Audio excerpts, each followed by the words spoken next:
Yaşav ağır deyip yaşı bilmegen, Xuday bergenine şükür ite bilmegen, Mehabetinin hislerinden, dünyanın güzelliğinden lezzet ala bilmegen.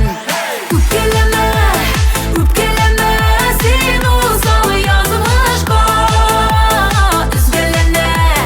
Üzü gelene yaşasıyım hakkına.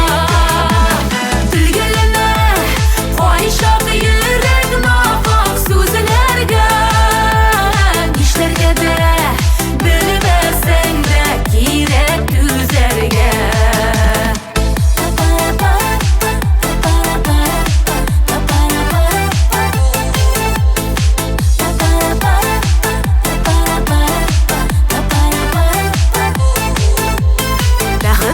Almışitten bəxit izlegen, Kişi dəxitine qarab yanıp günləşken, Başqalarının yalğışından, Ağınıp yığılğanından, Rəxətlənib söyünügen.